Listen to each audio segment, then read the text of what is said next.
নবী করিম সাল্লাল্লাহু আলাইহি ওয়াসাল্লাম ইন্তেকালের 5 দিন আগে থেকে জ্বর আক্রান্ত হলেন, রোগাক্রান্ত হলেন, জ্বরে আর মাথার যন্ত্রণায় অস্থির হয়ে যেতে লাগলেন।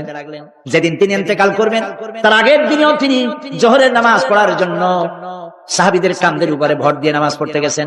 পা উঁচু করে নিতে পারেন নাই, পা টেনে টেনে নিয়েছেন।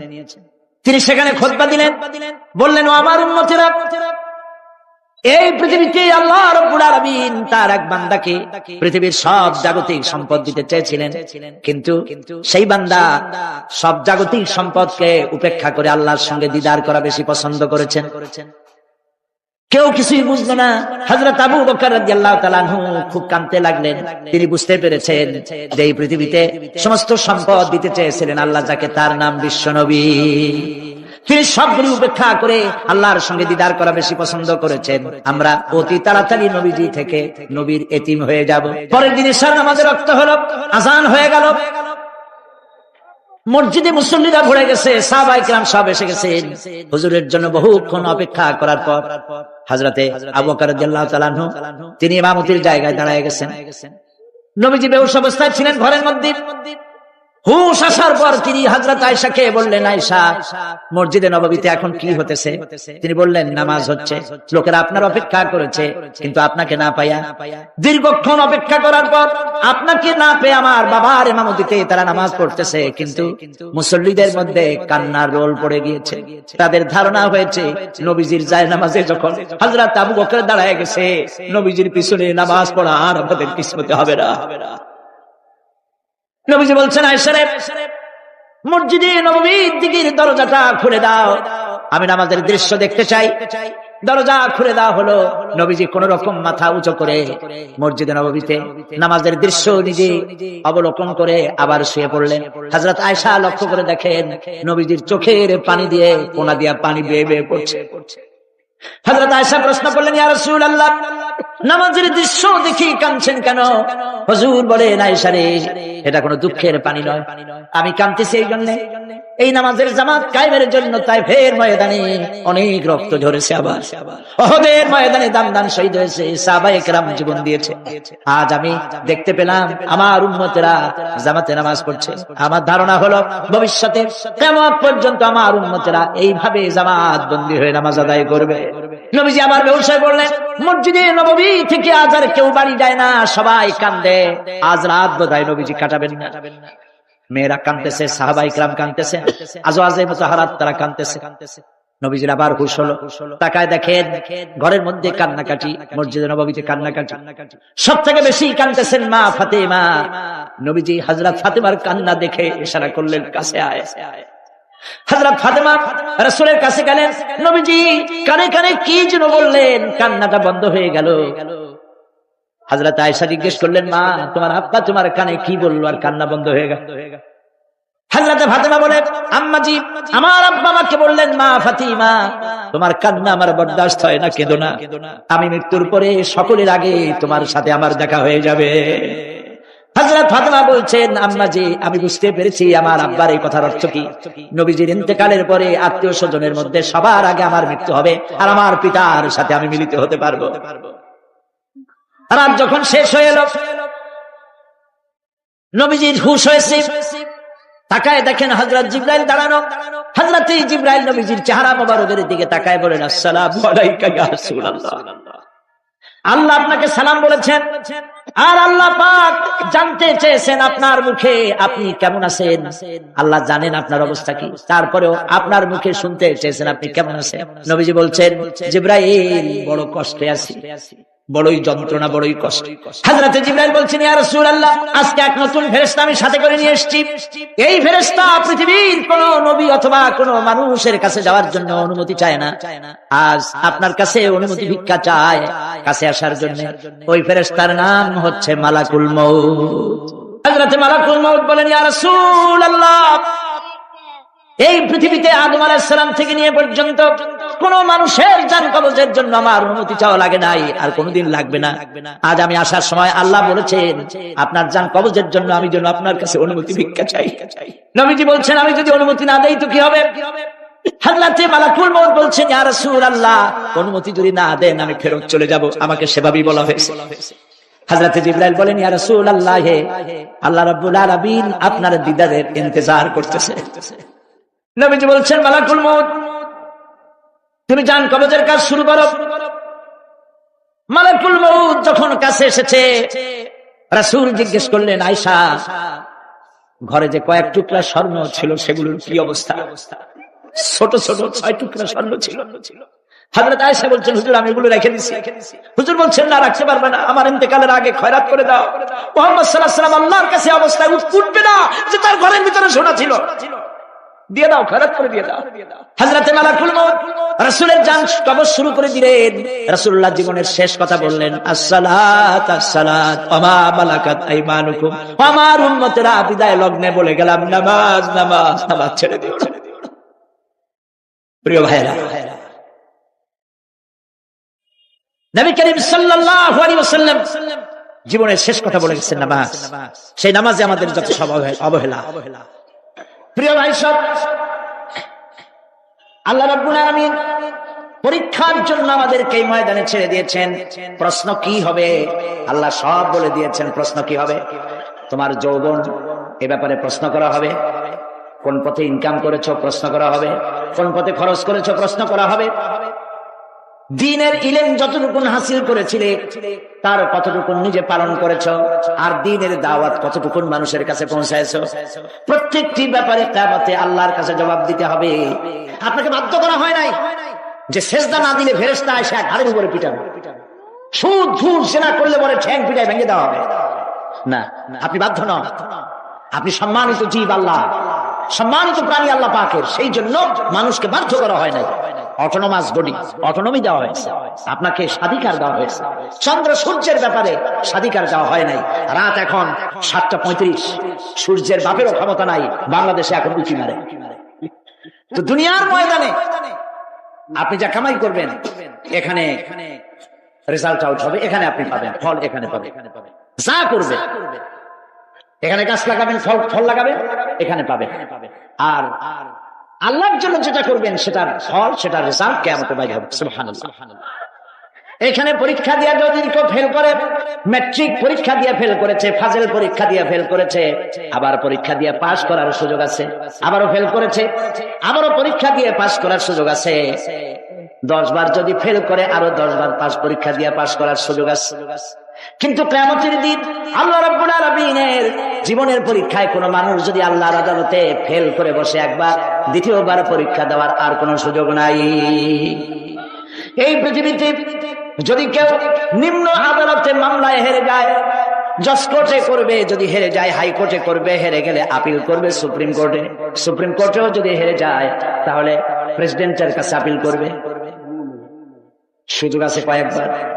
কিন্তু কিয়ামতের দিন জীবনের আদালতে কোন মানুষ যদি একবার ফেল করে বসে, জীবনের মামলায় যদি একবার হেরে যায়, দ্বিতীয়বার আপিল করার আর কোন জায়গা নাই। সে আখিরাতে রেজাল্ট আউট হবে। আমরা সব মরে যাব, আমরা সব কি হব? সব মরে যাব। আল্লাহ পাক আমাদেরকে উঠাবে না। মানুষকে কবরে রাখার সময় আমরা কি বলি? মিনহা খালাকনাকুম, জানেন না? পড়েন, মিনহা খালাকনাকুম ওয়া ফিহা নুঈদুকুম ওয়া মিনহা নুখরিজুকুম তারাতান উখরা। এই মাটি দিয়ে তোমাকে তৈরি করা হয়েছিল, এই মাটির মধ্যে রেখে গেলাম, এর থেকে আবার তোমাকে উত্থিত করা হবে। কে বলতেছেন কথা? আল্লাহ পাক বলছেন, আল্লাহ তাআলা বলছেন। কি নিষ্ঠুর এই পৃথিবী! ভেবে দেখেছেন কি একবারও কি ভেবে দেখেছেন এই পৃথিবী কত নিষ্ঠুর? এই সন্তান সন্ততি সব একটি মোহ, একটি মায়া, একটি মহব্বত, একটি প্রতারণা। যে বইয়ের জন্য হারাম ইনকাম করেছেন, যে সন্তানদের জন্য হারাম ইনকাম করেছেন, জান দিলেন, রক্ত দিলেন, জীবন দিলেন, সারা রাত কষ্ট করেছেন, দৌড়দৌড়ি করেছেন, যখন মরে গেলেন যে বাচ্চাটা আপনি কোলে না নিলে কলিজা ঠান্ডা হয় না, সেই বাচ্চা বলবে, মাকে বলবে, মা, বাপের লাশ যে রুমে আছে আমার সেখানে নিও না, আমার ভয় করে। ঠিক কিনা? স্ত্রীও আরো 2-1 লোক না হলে লাশের ঘরে থাকতে পারবে না, তারও ভয় করে। থাকলে বড় জোর মা থাকতে পারে, বাপ থাকতে পারে। যাকে বিবাহ করার পর অনেক সন্তান আছে, মা বাপকে চোখে দেখতে পারে না, বল কথা মতো মায়ের সাথে কথা বলা বন্ধ করে দেয়। হয়তো কুমিল্লা এরকম নাও থাকতে পারে। বউ তো নালিশ করছে, মার সাথে কথা কাঁদে, আবার বলে এই বুড়িটা মরে না কেন? নাউযুবিল্লাহ, নাউযুবিল্লাহ। বুড়িটারে মরার কথা বলতেছো তুমি? তোমার ছোট্টবেলায় যখন তোমার টাইফয়েড হয়েছিল, অসুখ করেছিল, গরিব বাবা, বাড়িতে ল্যাপ নাই, খাতা নাই, তোষক নাই, সেই জায়গায় মা তার কাপড় বিছায় দিয়া বুকের উপরে নিজের শরীরের উষ্ণতা দিয়া বাঁচায় রাখার চেষ্টা করেছে, নিজে না খেয়ে খাওয়াইছে, অসুখ সারে না। মা ওই মুমূর্ষ বাচ্চার সেরানে তার মাথার কাছে বসে তাহাজ্জুদের নামাজ পড়ে কোরআন শরীফ তেলাওয়াত করে, চোখ দিয়া পানি পড়ে আর বলতে থাকে, রব্বুল আলামিন আমার জীবনটারে দিয়া আমার কলিজার টুকরা সন্তানটারে বাঁচাইয়া দাও। যেই মা নিজের জীবন দিয়া সন্তান বাঁচাইতে চাইলো, সেই সন্তান আজকে বউ পাইয়া মাকে ভুলে যায়, মায়ের সাথে খারাপ ব্যবহার করে। আল্লাহ রাব্বুল আলামিন বলেছেন, মা বাবার সঙ্গে খারাপ ব্যবহার করো না, ভালোবাসায় কথা বলো। ওয়াকুল লাহুমা কাওলান কারীমা, সম্মান সূচক কথা বলো। মা বাবার জন্য দোয়া করো আমার কাছে। কে বলতেছে?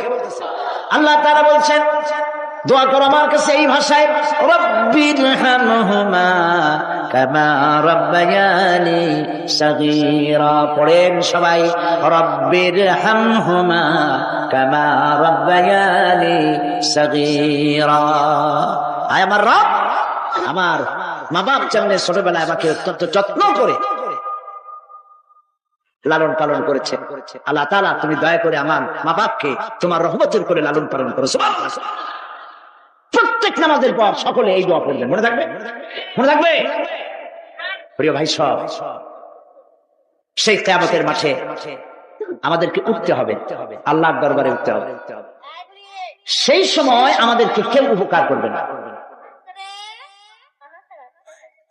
ইয়াওমা লা ইয়ানফাউ মালুন ওয়ালা বানুন, সম্পদ আর সন্তান সন্ততি কোনো কাজে লাগবে না। মা তার সন্তানকে চিনবে না, সন্তান তার মাকে চিনবে না, বাপ তার সন্তানকে চিনবে না, কেউ কাউকে পরিচয় দিবে না। কি মারাত্মক অবস্থা! মানুষ চরম অসহায় হয়ে যাবে। চতুর্দিকে ফেরেশতার আনাগোনা, সূর্য মাত্র 1 হাত উপরে, প্রচন্ড তাপ নিয়ে সূর্য অবস্থান নেবে, মাথার চান্দি ফেটে গিয়ে গুনাহগারের মাথার মগজ গলে গলে পড়তে থাকবে। পিপাসার যন্ত্রণা জিহ্বাটার ঝুলে কুকুরের মতো করে নাভিস্থল পর্যন্ত ঝরে পড়বে। কেউ উপকার করবে, কেউ জিগাবে। অনেক লোক আছে পীরের কাছে মুরিদ হয় আর মনে করে পীর সাহেব তারে কিয়ামতে সুপারিশ করবে। অসম্ভব। আয়াতুল কুরসির মধ্যে আমরা পড়ি, মান যাল্লাযী ইয়াশফাউ ইনদাহু ইল্লা বিইজনিহি। কে আছে এমন? কার হিম্মত আছে আল্লাহ পাকের বিনা অনুমতিতে কথা বলে? সুবহানাল্লাহ। কোথার পীর, কোথার খাজা বাবা হারিয়ে যাবে। ইব্রাহিম আলাইহিস সালামের মতো পয়গম্বর কি মনে করে? আল্লাহর খলিল। ইব্রাহিম আলাইহিস সালাম আল্লাহর কি? আল্লাহর খলিল। আল্লাহর খলিল কিয়ামতের দিন বলবেন, আল্লাহ পাক, আয় আল্লাহ তাআলা, আমার বাপের কাছে আমার একটা ওয়াদা ছিল, আমি সুপারিশ করবো তার জন্য, তুমি দয়া করে আমার বাপকে জাহান্নাম থেকে ক্ষমা করো, আমি তার জন্য সুপারিশ করতেছি। আল্লাহ তাআলা বলবেন, ইব্রাহিম তোমার সুপারিশ মঞ্জুর হলো না। কথা বুঝতেছেন না? বুঝতেছেন না? ইব্রাহিম আলাইহিস সালাম যদি বাপের জন্য সুপারিশ করতে না পারে, ইব্রাহিম আলাইহিস সালাম তিনি যদি তার বাপের জন্য সুপারিশ করে যদি ব্যর্থ হন, আপনার পিসাব কোন কামে লাগবে চিন্তা করেন। নবী করিম সাল্লাল্লাহু আলাইহি ওয়াসাল্লামকে প্রশ্ন করা হয়েছে, হে রাসূল আপনার আব্বা আম্মার অবস্থা কি হবে? কথা কি শোনেন নাকি? আপনার আব্বা আম্মার অবস্থা কি হবে? নবী করিম সাল্লাল্লাহু আলাইহি ওয়াসাল্লাম বলেছেন, আমি আমার আব্বা আম্মার কোনো উপকারে আসবো না। ইন্না লিল্লাহি ওয়া ইন্না ইলাইহি রাজিউন। তাহলে কোন সাহসে মনে করতেছেন কোন পীর কোন একটা বিদেশ থেকে দেশের থেকে একটা নাসিল হলো আর ওইটার পিছনে পিছনে দৌড়াবে, সে আপনারা নাজাত দেবে, তার পায়ে চুমা খাবেন, এই পায়ে হাত দিয়ে কত মুসিবত বাঁচান। টাকা ইনকাম করার জন্য মানুষকে ভুল পথে পরিচালিত করছে অনেক পীর আছে না? খালি মানুষের টাকা দেয়, জামায় অনেক ঠকে, খালি টাকা নেওয়ার সমানে ঘুমাইতে থাকে চতুর্দিক দিয়ে, বাইরে বোঝার উপায় নাই। কিন্তু অনেক পীর আছে এমন, ঢাকা শহরে বড় বড় মার্কেটের মালিক, আমি জানি বড় বড় মার্কেটের মালিক, বিরাট ব্যবসায়ী, জামা পরিষ্কার করে না 2 মাসে, মানুষে দেখাবার জন্য গামছাটা নাকের কাছে ধরে ফট ফট করে আওয়াজ করে, মনে হয় যেন কামতেছে। আজ বিশাল হাবিজাবি জিকির শিখায়। লা ইলাহা কতক্ষণ, ইল্লাল্লাহ কতক্ষণ, আল্লাহ আল্লাহ কতক্ষণ, কোথায় পাইছেন? ইল্লাল্লাহ ইল্লাল্লাহ কিসের জিকির? ইল্লাল্লাহ মানে কি? আল্লাহ ছাড়া, আল্লাহ ছাড়া, আল্লাহ ছাড়া, আল্লাহ ছাড়া কি? কাজী রাসূলুল্লাহ যা করেন এগুলি বেদাত। এই সব পীরের পাশে যাবেন না, মনে থাকবে।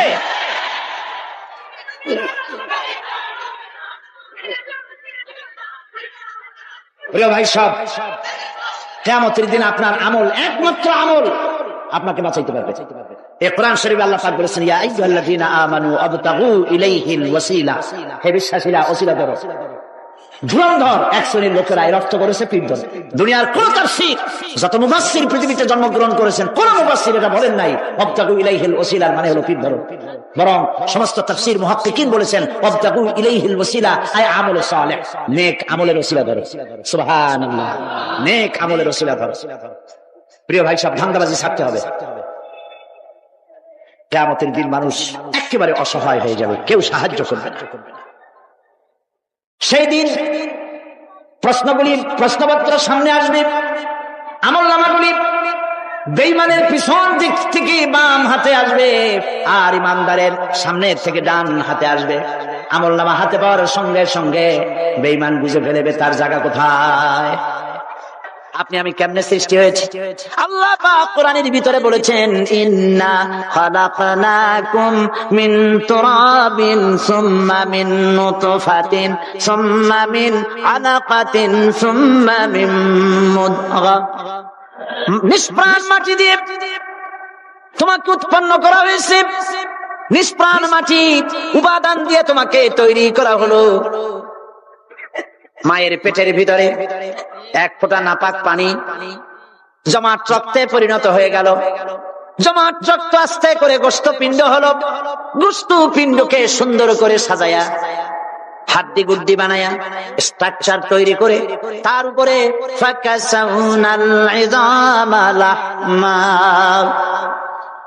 চামড়া দিয়ে গোশত দিয়া সাজায়া সুন্দর করে বানালাম।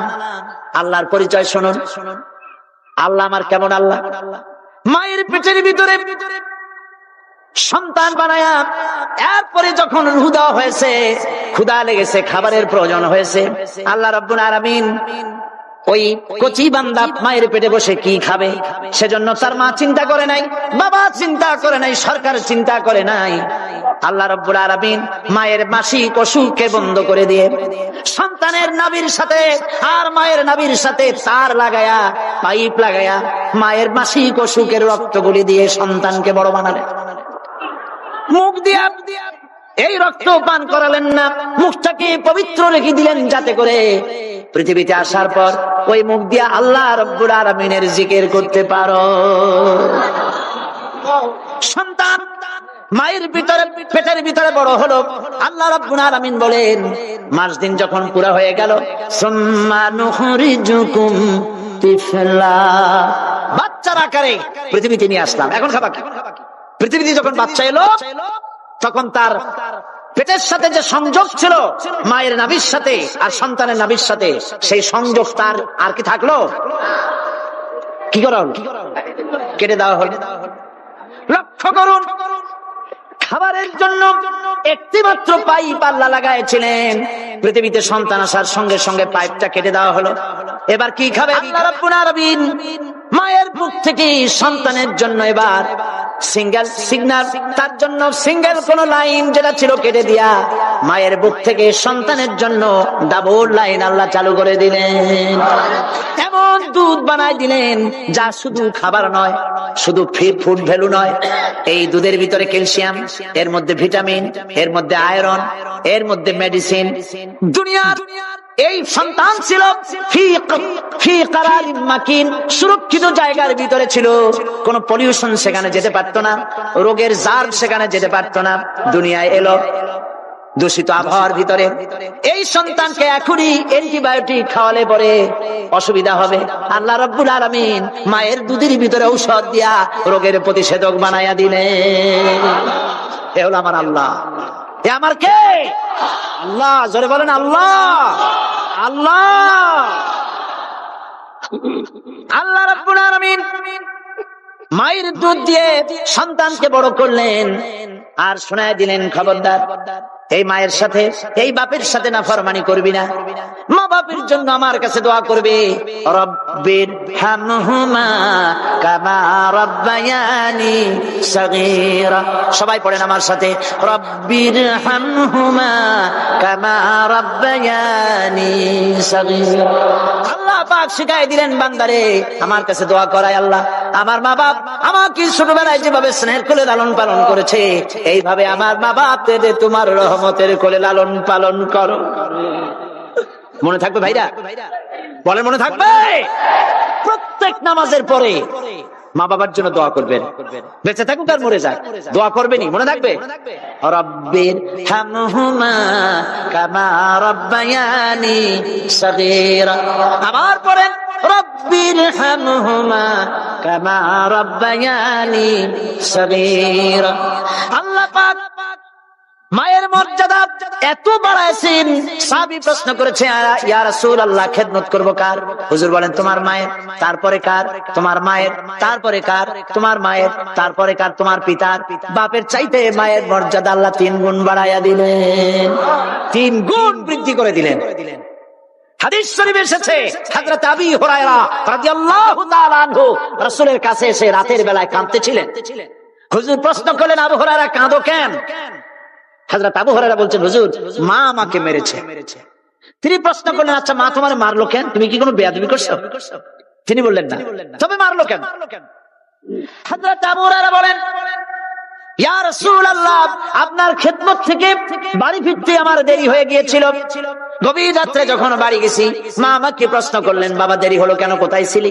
তাম পৃথিবীর মানুষ যেই কদম মোবারক চুমু দিতে পারলে ধন্য হয়ে যায়, সেই আখিরি জামানার পয়গম্বর নবী মুহাম্মদ রাসূলুল্লাহ সাল্লাল্লাহু আলাইহি সাল্লামের দরবার থেকে আসতে আমার দেরি হয়ে গেছে। ইয়া রাসূলুল্লাহ আমার মা আপনার নাম শুনে তার গা জ্বলে উঠলো, তিনি কাফের মুশরিকা। আপনার নাম শুনে অগ্নি শর্মা হয়ে আমাকে ধরে পিটানো আরম্ভ করলেন, আর বললেন, আবু হুরায়রা হয় মুহাম্মদ সাল্লাল্লাহু আলাইহি ওয়াসাল্লামের বাড়ি ছাড়বি, নইলে আমার বাড়ি ছাড়বি, কি করবি বল? মার খেতে খেতে আমি বললাম, মা তোমার গায়ে যত শক্তি আছে আমারে মারো, তোমার বাড়ি শুদ্ধ তাম দুনিয়াটা ছেড়ে দিতে পারি, মুহাম্মদ রাসূলুল্লাহর কদম মোবারক ছেড়ে দিতে পারি না। হুজুর আমার মা গলা ধাক্কা মেরে আমাকে বের করে দিয়েছেন। হুজুর বলছেন, আবু হুরায়রা মা তোমাকে মেরেছে আর আমার কাছে নালিশ করছো, আমি তোমার মায়ের কোনো বিচার করতে পারবো না। সুবহানাল্লাহ, এত বড় পাওয়ারফুল নবী, শানওয়ালা, ইজ্জতওয়ালি, বরকতওয়ালি, এত বড় নবী বলছেন মা মেরেছে, আমার করার কিচ্ছু নাই। সুবহানাল্লাহ। তোমার মা মুশরিকা হোক আর যাই হোক, তোমার মা। সুবহানাল্লাহ বলে। আমার বন্ধুগণ, হযরত আবু হুরায়রা বলেন, ইয়া রাসূলুল্লাহ মায়ের বিরুদ্ধে কোনো অভিযোগ নিয়ে আমি আপনার কাছে আসি নাই। হুজুর বললেন, কেন আসছো বলো খুলে। আবু হুরায়রা বলেন, হুজুর আমি জানি আপনি আল্লাহর দরবারে যদি কোনো ব্যাপারে হাত তোলেন আল্লাহ মঞ্জুর করে ফেলেন। আপনি দয়া করে আমার মার জন্য দোয়া করেন, আল্লাহ যেন হেদায়েত দিয়ে দেন। আমার নবীজি দুখানে হাত উত্তোলন করলেন, বললেন, আল্লাহুম্মা ইহদি উম্মা আবি হুরায়রা, আয় আল্লাহ আমি দোয়া করতেছি আবু হুরায়রার মাকে হেদায়েত নসিব করো। হুজুর হাত তুলে মোনাজাত করছেন, আবু হুরায়রা দৌড় দিলেন বাড়ির দিকে। কয়েকজন সাহাবী হযরত আবু হুরায়রার জামা টেনে ধরেছে, এই ভদ্রলোক দৌড়ায় কেন? এত শান্ত মানুষ, কখনো গরম হয়ে কারোর সঙ্গে কথা বলে না, এই মানুষটা দৌড়ায় কেন? কোনো বিপদ হইল নাকি? জামা টেনে ধরে বলে, আবু হুরায়রা দৌড়াও কেন? হযরত আবু হুরায়রা বলেন, জামা ছেড়ে দাও, কোনো বিপদ আমার হয় নাই, আমি দৌড়াইয়া বাড়ি যাই দেখতে চাই। আমি দৌড়াইয়া আগে বাড়ি যেতে পারলাম না, আমার নবীর দোয়া আগে আমার বাড়ি চলে গেছে, আমি এটা দেখতে চাই। হযরত আবু হুরায়রা দৌড়াতে দৌড়াতে বাড়ি চলে গেছেন। দরজায় নক করলেন, ভেতর থেকে আওয়াজ এলো, কে? তিনি বললেন, আমি আবু হুরায়রা, মা দরজা খুলে দাও, আমি তোমার সন্তান। মা বললেন, বাবা অপেক্ষা করো, দরজা খুলতেছে। হযরত আবু হুরায়রা বলেন, মায়ের গলার আওয়াজের ভেতরে কুফরি কর্কশতা পেলাম না, মায়ের গলার আওয়াজের ভেতরে তাওহীদের নরমিয়াত পেলাম। আমার কাছে মনে হলো আমি আবু হুরায়রা বাড়ি আসার আগে নবীজির দোয়া আল্লাহর আরশে পৌঁছে গেছে। আবু হুরায়রা বলছেন, মা আমার কিছুক্ষণ পরে ঘরের থেকে বেরিয়ে এসেছেন, আমি দেখলাম মায়ের শরীর ভিজা, মাথার চুল দিয়া পানি টপকাচ্ছে। মা আমার বললেন, বাবারে